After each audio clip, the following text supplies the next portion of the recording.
Jesus meets us where we are. It's the phrase that came to me as I reflected and prayed over today's readings. Well, yesterday, Father Willie pointed out that we're making progress. We're halfway through Lent. And he spoke about the scriptures leading us to focus on encountering Jesus in the second part of Lent. I don't know if you've seen this commercial, but it reminded me of one for the latest cell phone. In it are two men seated in a car. And the one in the foreground is touting how the phone's camera focuses on him to draw your attention to the more important character and his message. But suddenly the camera's focus changes, and the other man is the focus of attention. Well, while we still practice our discipline of prayer and fasting and almsgiving, our focus, like that of the camera, moves to Jesus, the one we continue to unite ourselves to with acts of prayer and sacrifice in this Lenten season. And today we encounter Jesus near the healing waters of Bethesda. And like in other times, Jesus meets a man who has suffered for a long time, 38 years. And incredibly, sadly, the man is so close to the healing waters, but no one has come to help him. At times, we might feel like that man, long-suffering, and without anyone who can help us overcome whatever struggle, whether it is physical, psychological, or spiritual in nature. This gospel reading shows us that Jesus wants to be the means to our healing. On this day, Jesus asks each of us, do you want to be well?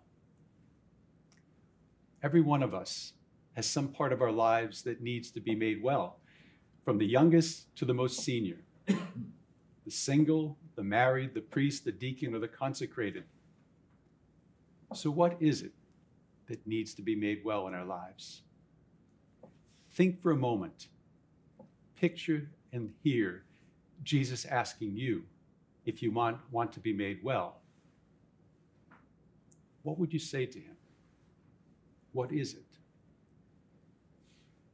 As Father Willie mentioned, most of us have had mixed results with our attempts at upping our spiritual discipline this Lent. But in those efforts, we've been reminded of areas that need healing in both our relationships and our internal dispositions. That is how we think and act in private. Jesus shows us that his words can heal as he tells the man to rise, take up your mat, and walk. That man didn't need the healing waters, for he encountered the healing presence of Jesus in the spoken word. And later, when Jesus found him in the temple area, he reminded him of what we are to remember at the end of each sacrament of confession when he says, look, you are well. Do not sin anymore, so that nothing worse may happen to you. My brothers and sisters, Jesus has come to heal us. No matter how close or far away we might feel from hope, he offers us the grace to listen to his promptings and to respond to him.